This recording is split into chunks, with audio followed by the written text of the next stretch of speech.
షాన్దార్ chicken biryani ఎలా చేసుకోవాలో చూద్దాము. అల్లం పేస్ట్లోకి ఒక 3 పచ్చిమిర్చి యాడ్ చేసుకొని కొంచెం ఆయిల్ వేసి మెత్తగా పేస్ట్ చేసుకుందాము. ఇప్పుడు నేను 600 గ్రామ్స్ చికెన్ తీసుకొని దాంట్లోకి పసుపు, 3 స్పూన్స్ కారం అండ్ కొంచెం కల్లుప్పు యాడ్ చేసుకుంటున్నాను. అండ్ కొంచెం కొత్తిమీర, ఒక లెమన్ వేసుకొని దీన్ని కొంచెం మంచిగా కలుపుకుందాము.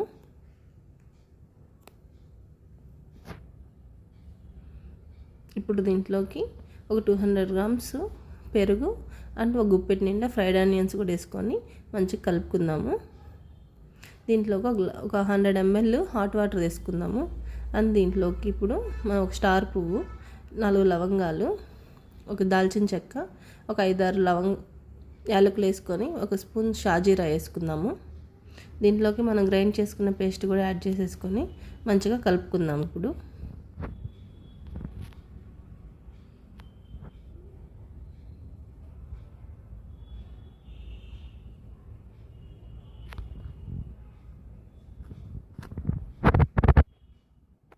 చూసారు కదా, ముక్కల్ని మంచిగా ఉప్పు కారం అన్నీ పట్టుకునేటట్టు మ్యారినేట్ చేసుకోవాలి.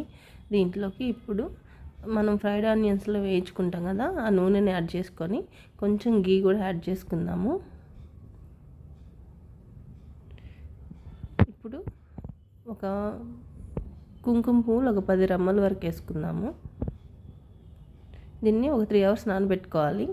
నేను ఇక్కడ రైస్కి ఒక గ్లాస్ రైస్ తీసుకొని 1 అవర్ నానబెట్టుకుంటున్నానండి. చూసారు కదా, ఇప్పుడు వాటర్లో బిర్యానీ స్పైసెస్ అన్నీ యాడ్ చేసుకొని ఈ వాటర్లో ఒక 3 స్పూన్స్ సాల్ట్ కూడా యాడ్ చేసుకుందాము.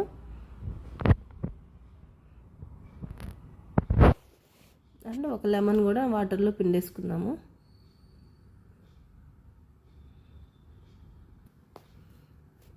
చూసారు కదా, వాటర్కి వెళ్తున్నాయి. ఇప్పుడు పైన వెళ్తున్న ఆకులన్నీ మనం తీసి పక్కనే వేసుకుందాము.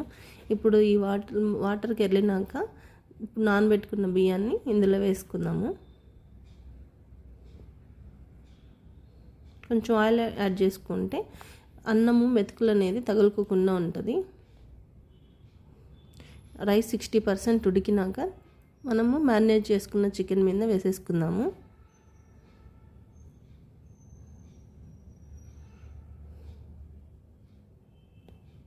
దీంట్లోకి పైన మనము ఫ్రైడ్ ఆనియన్స్ కూడా వేసేసుకొని